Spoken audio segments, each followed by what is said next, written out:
نحمدہ و نصلی علی رسولہ الکریم، اما بعد فاعوذ باللہ السمیع العلیم من الشیطان الرجیم، بسم اللہ الرحمن الرحیم۔ قال اللہ تبارک و تعالی فی القرآن المجید، یرید اللہ بکم الیسر ولا یرید بکم العسر، صدق اللہ مولانا العظیم۔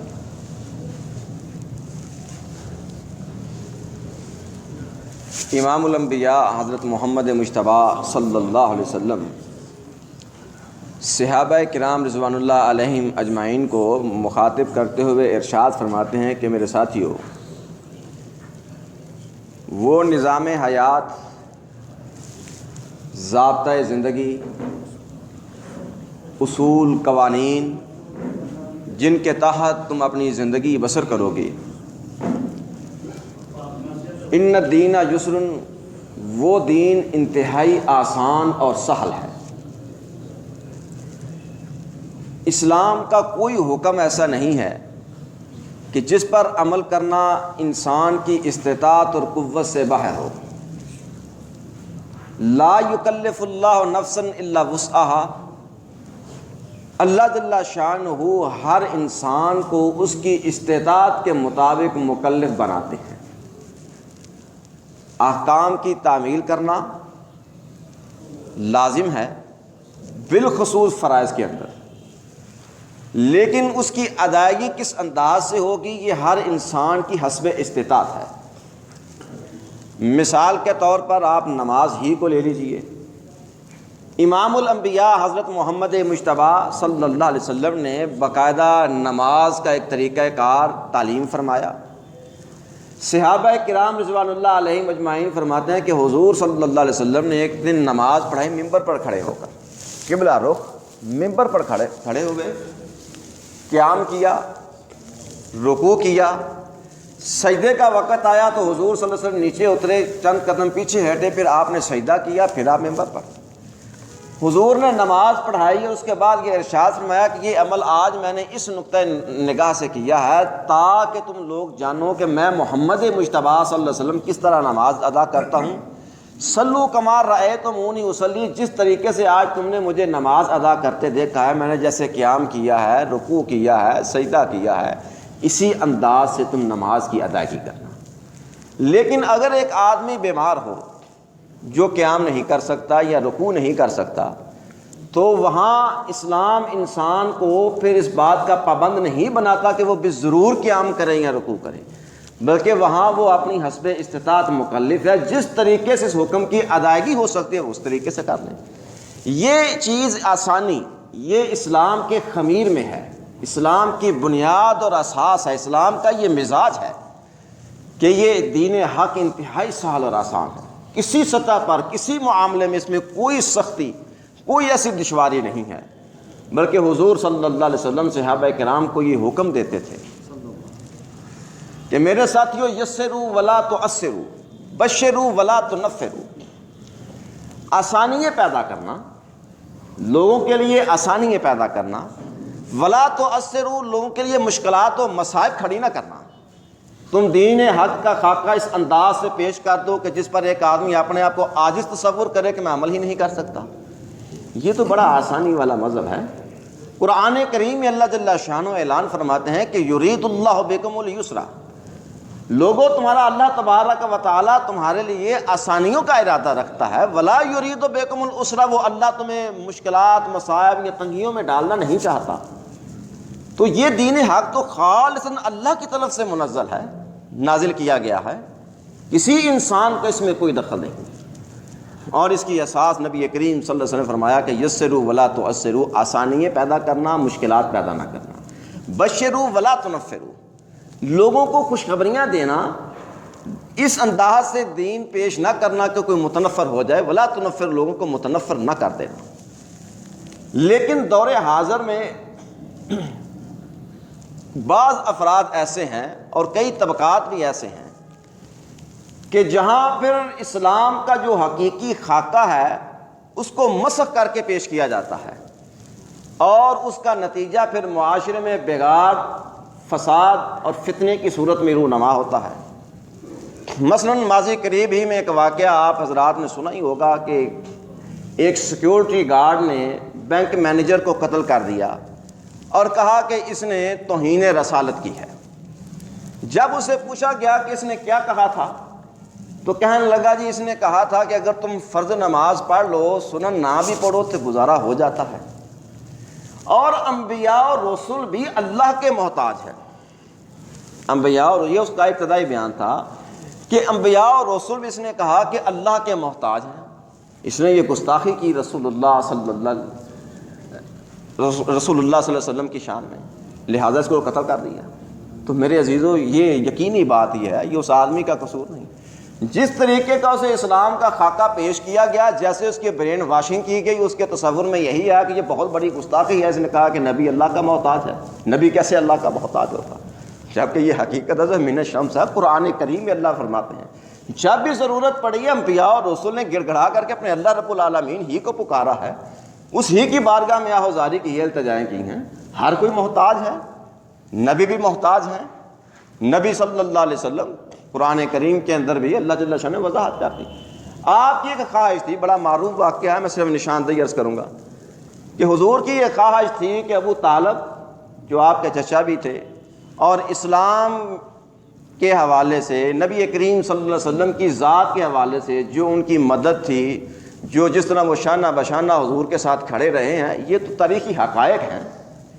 آپ کی خواہش تھی کہ یہ اسلام بھی قبول کر لیں۔ ابو طالب کی خدمات تو ہیں لیکن وہ مسلمان نہیں تھا۔ آخر وقت تک حضور صلی اللہ علیہ وسلم نے کوشش کی اور آپ فرمایا کہ میرے کان ہی میں چچا کلمہ پڑھ دو، میں اللہ تبارک و تعالیٰ کی بارگاہ میں دعا کروں گا اللہ تمہیں معاف کر دے۔ تو آخری جو اس کی زبان پر الفاظ تھے وہ یہ تھے کہ بل انا علی ملت عبد المطلب، میں اپنے باپ عبد المطلب کے دین پر اسلام قبول نہیں کیا۔ خالق کائنات نے آیت نازل فرمائی کہ پیغمبر محمد مجتبیٰ صلی اللہ علیہ وسلم انک لا تہدی من احببت ولکن اللہ یہدی من یشاء، جسے آپ چاہیں گے نور اسلام سے منور نہیں کر سکتے، یہ کام تمہارے اللہ کا ہے۔ آپ رہنمائی کریں گے، لوگوں کو پیغام پہنچائیں گے، نور ایمان سے منور خالق کے کائنات جسے چاہے گا اسے منور کر دیں گے۔ کیا حضور صلی اللہ علیہ وسلم دعا کرتے ہیں اللہ کی بارگاہ میں کہ اللہم اید الاسلام بعمر بن الہشام او بعمر بن الخطاب، اے اللہ اس عمر بن ہشام یا عمر بن خطاب، عمر بن ہشام جسے ابو جہل کہا جاتا ہے، یا عمر بن خطاب رضی اللہ تعالیٰ عنہ، ان دونوں میں سے کسی ایک کو مسلمان کر کے اپنے دین حق کی نصرت و مدد فرما۔ حضور صلی اللہ علیہ وسلم اللہ کی بارگاہ میں دعا کرتے ہیں۔ حضرت عمر رضی اللہ تعالیٰ عنہ آپ اس دعا کا نتیجہ تھے، وہ مسلمان ہوئے ہیں، اسلام کو تقویت ملی ہے۔ صحابہ کرام فرماتے ہیں جب حضرت عمر رضی اللہ تعالیٰ عنہ نے اسلام قبول کیا، پھر روز بروز اسلام کو اللہ نے تقویت دی ہے، قوت ہی دی ہے، یہ اوپر کی طرف گیا ہے۔ پھر تو خیر میرے عرض کرنے کا مقصد یہ ہے کہ خاکہ پیش کرنے والوں نے کیا، اس نے جناب بینک مینیجر کو قتل کر دیا اس بات میں، حالانکہ یہ کوئی بات ہی نہیں، اس میں کون سی توہین کی بات ہے۔ لیکن کچھ لوگ ایسے بھی ہیں جو جنہیں دین کا خاکہ اس انداز سے پیش کیا گیا۔ کچھ تو وہ ہیں نا جنہیں ہم کہتے ہیں یہ بے حس لوگ ہیں، ان کے اندر دل مر چکا ہے، مردہ ہو چکا ہے ان کا دل، کہ یہ دین سے دور ہیں۔ کچھ ایسے بھی ہیں جو دین سے وابستہ ہو کر بھی بے حس ہیں، اور وہ یہ سمجھتے ہیں انہیں یہ خاکہ یقیناً میں سمجھتا ہوں اگر کوئی پڑھا لکھا آدمی جو دین کے ساتھ وابستہ ہے وہ ایسا طرز عمل اختیار کرتا ہے تو یقیناً اس کی برین واشنگ اسی انداز میں کی گئی ہوگی، اسے دین کا خاکہ اسی انداز میں پیش کیا گیا ہوگا کہ تمہارے لیے سب سے اہم ترین نماز ہے، نماز کی پابندی کرنے سے کسی حالت میں نہ چھوڑنا، اس کے علاوہ چاہے کچھ ہوتا ہے ہو جائے، کوئی مرتا ہے تو مر جائے، تمہیں اس بات سے کوئی دخل نہیں ہونا چاہیے، سب سے اول نماز۔ یقینی بات یہ ہے کہ اس انداز سے اس آدمی کے سامنے خاکہ پیش کیا گیا، اس نے رد عمل دے دیا۔ یہ حال ہی میں یہ چند دن ہوئے ہیں ایک واقعہ رونما ہوا ہے کہ موٹر وے پر ایک ایکسیڈنٹ ہوا، جس وقت ان زخمیوں کو لے کر وہ قریبی ہاسپٹل میں پہنچے تو وہاں جو ڈیوٹی پر ڈاکٹر جس کی ڈیوٹی تھی وہ ڈاکٹر موجود نہیں۔ دوسرا ڈاکٹر ایک آیا، اس سے کہا گیا کہ جناب یہ موت و حیات کی قسم کش میں ہے، ان کا کچھ ابتدائی جو امداد ہے، طبی امداد ہے ان کو دیجیے، ان کی مرہم پٹی کیجیے۔ اس نے کہا میری نماز کا وقت ہے۔ میں نماز پڑھوں گا، ویسے بھی میرا یہ ڈیوٹی ٹائم نہیں ہے، لہٰذا میں کچھ نہیں کرتا۔ وہ نماز پڑھنے چلا گیا، نتیجے میں وہ تقریباً 1 سال یا 1.25 سال کا بچہ تھا، اس کی ڈیتھ ہو گئی۔ اب اس کی نماز کیا اہم تھی، یا ایک انسان کی جان بچانا، اس کی زندگی بچانا اہم تھا؟ کیا جس وقت ایسی صورت حال ہو کہ جہاں ایک آدمی موت و حیات کی کشمکش میں ہو اور دوسری طرف نماز کا وقت ہو، کیا اسلامی نقطۂ نگاہ سے آپ پہلے نماز پڑھیں گے یا پہلے اس انسان کی جان بچانا افضل ہوگا؟ حضرت عبداللہ بن عباس رضی اللہ تعالی عنہ بیان کرتے ہیں، وہ فرماتے ہیں کہ ایک دن حضور صلی اللہ علیہ وسلم نے 2 نمازیں اکٹھی پڑھی۔ یہ بخاری میں بھی روایت موجود ہے، مسلم میں بھی ہے، علماء کے اس بات پر اتفاق ہے، کوئی اختلافی معاملہ یہ نہیں ہے۔ 2 نمازیں اکٹھی پڑھی۔ ہم نے کہا کہ یا رسول اللہ صلی اللہ علیہ وسلم، نہ ہم حالت خوف میں ہیں، نہ ہم حالت سفر میں ہیں، نہ ہی آج کوئی موسم خراب ہے، کوئی ایسا عذر ہو چلے 2 نمازیں اکٹھی پڑھی۔ بلا عذر جناب نے نماز اکٹھی پڑھی ہے، 2 نمازیں جمع کر کے پڑھی ہیں۔ وجہ آپ فرمانے لگے لا یحرج علی امتی، میں نے یہ عمل آج اس لیے کیا ہے تاکہ کسی سطح پر بھی میری امت کے لیے کسی معاملے میں کوئی دشواری نہ رہے، کوئی مشکل نہ رہے۔ اور علماء کرام اس بات پر متفق ہیں کہ اگر آپ کبھی شاذ ایسا ہو جائے، بلا عذر 2 نمازیں اکٹھی کر لیں، تو اس کا جواز امام الانبیاء حضرت محمد مجتبیٰ صلی اللہ علیہ وسلم نے اپنے عمل سے بالفعل پیش کیا۔ یہ شاذ عمل ہے، معمول به ہی نہیں۔ تو اگر ایک ہنگامی صورتحال ہو تو پھر تو میرے عزیزو بالاولیٰ یہ ہے کہ آپ نماز کو مؤخر کر سکتے ہیں۔ اگر بلا عذر شاذ آپ کے لیے یہ رخصت موجود ہے تو ہنگامی حالت میں، بالخصوص جب ایک انسان کی زندگی اور موت کا معاملہ ہو، کہ نبی کریم صلی اللہ علیہ وسلم بیت اللہ کا طواف کر رہے ہیں اور بیت اللہ کی طرف نگاہ اٹھا کر آپ فرماتے ہیں بلا شبہ تیری بڑی عظمت ہے، تو بڑی شان والا ہے، بڑی حرمت والا ہے، لیکن ایک مسلمان کی جان، اس کی عزت، اس کا مال ہے بیت اللہ، تیری عظمت، تیری شان، تیری حرمت سے بڑھ کر حرمت والا ہے۔ تو جہاں جس اسلام کا تصور یہ ہے، جو اسلام ہمیں خاکہ یہ پیش کرتا ہے کہ تمہارے لیے سب سے اول یہ ہے کہ تم اپنی زندگی کی بقا کرو، اس کے لیے کوشش کرو۔ اسلام اگر آپ کی زندگی کو خطرات لاحق ہے، انسان کی زندگی کی بقا کے لیے ضروری ہے نا غذا، خوراک کا ملنا، اس سے انسان کی بقا ہے، وابستہ ہے۔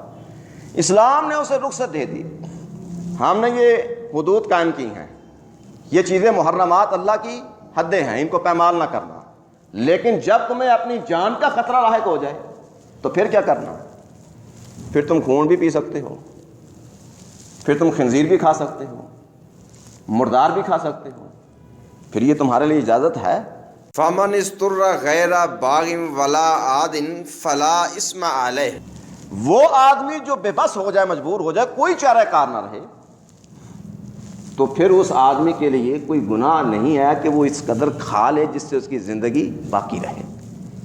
تو جس اسلام کا تصور یہ ہے، اور پھر امام بخاری رحمہ اللہ نے بھی چیپٹر باندھا ہے، اور علماء محدثین فقہاء کے نزدیک بھی یہ مسئلہ متفق علیہ ہے کہ آپ نماز پڑھ رہے ہیں، حالت نماز میں ہوں، اور آپ کو اپنی جان کا خوف محسوس ہو، خطرہ محسوس ہو، کوئی موذی جانور آ گیا، آپ محسوس کرتے ہیں اپنی جان کو خطرے میں محسوس کرتے ہیں، تو وہاں آپ نماز ترک کر دیں، پہلے اپنے آپ کو محفوظ کریں، اپنا تحفظ مقدم کریں، نماز پھر پڑھ لیں۔ تو میرے عزیزوں، میرے عرض کرنے کا مقصد یہ ہے کہ یہ ہم کون سا خاکہ اسلام کو لوگوں کے سامنے پیش کرتے ہیں؟ کیا اسلام صرف یہی ہے کہ نماز پڑھیں، روزہ رکھیں، قرآن کی تلاوت کریں، ذکر اذکار کریں، بس؟ کچھ عرصہ پہلے ایک مجلس میں بیٹھے تھے تو دوران گفتگو ایک صاحب بولے، کہنے لگے کہ ماشاءاللہ اللہ کا شکر ہے، میں نے سنت رسول بھی رکھی ہے، اللہ کے نبی کا جو حکم ہے داڑھی، میں اس کے مطابق میں نے داڑھی بھی رکھی ہے، حج عمرہ بھی کیا ہے، نماز بھی پابندی کرتا ہوں، اللہ کا لاکھ لاکھ شکر ہے۔ جو اللہ نے حکم دیا وہ پورا کر رہے ہیں۔ میں نے سے سوال کیا کہ دین یہی ہے؟ صرف بلا شبہ داڑھی کا رکھنا، نماز کا پڑھنا، یہ اسلام کے احکامات ہیں، لیکن کیا صرف یہی دین ہے؟ اس کے علاوہ آپ پر کوئی ذمہ داری نہیں ہے؟ نبی کریم صلی اللہ علیہ وسلم آپ ارشاد فرماتے ہیں کہ بنی اسرائیل میں ایک عورت تھی، بڑی معروف روایت ہے، میں صرف نشاندہی عرض کروں گا، آپ نے سنی ہوگی، پڑھی بھی ہوگی۔ ایک عورت تھی بڑی عابدہ، بڑی زاہدہ تھی، ایک بلی کو اس نے باندھ دیا، نہ اسے چھوڑا نہ اسے کھانے کو دیا، حتیٰ کہ وہ بھوک پیاس سے وہیں ایڑیاں رگڑتے رگڑتے مر گئی۔ عبادت گزار تھی، روزے دار تھی، عابدہ تھی۔ تو امام الانبیاء حضرت محمد مجتبیٰ صلی اللہ علیہ وسلم فرماتے ہیں کہ اللہ جل شانہ نے اس کی تمام تر عبادات کو نیست و نابود کر کے رکھ دیا، جہنم رسید کر دیا۔ تو انسان ایک بالخصوص پھر ایک مسلمان کی جان، وہ اس کا تحفظ تو سب سے زیادہ مقدم ہے۔ تو میرے عزیزوں، میرے عرض کرنے کا مقصد یہ ہے کہ اگر زندگی میں کوئی ایسا مرحلہ، کوئی ایسا موڑ، کوئی ایسا موقع آ جائے کہ جہاں ایک طرف ایک انسان کی زندگی اور موت کا سوال ہے، وہ موت و حیات کے کشمکش میں، اور دوسری طرف آپ کے یہ فرائض ہیں، تو پھر میرا عقیدہ یہ ہے کہ میں پہلے اس کی جان بچانے کی کوشش کروں گا، نماز میں بعد میں پڑھوں گا۔ وہ اسلام دین ہے یسر، لوگوں یہ دین بڑا آسان ہے، یہ تمہیں آسانی یہ دیتا ہے، یہ تمہارے لیے مشکلات و مسائل پیدا نہیں کرتا۔ تو میرے عرض کرنے کا مقصد یہ ہے کہ سب سے پہلے مقدس اسلام کے مزاج کو سمجھیے، اس کی تعلیمات دیکھیے، اس میں آسانی ہے، مشکلات نہیں ہیں، بڑا آسان اور سہل دین ہے۔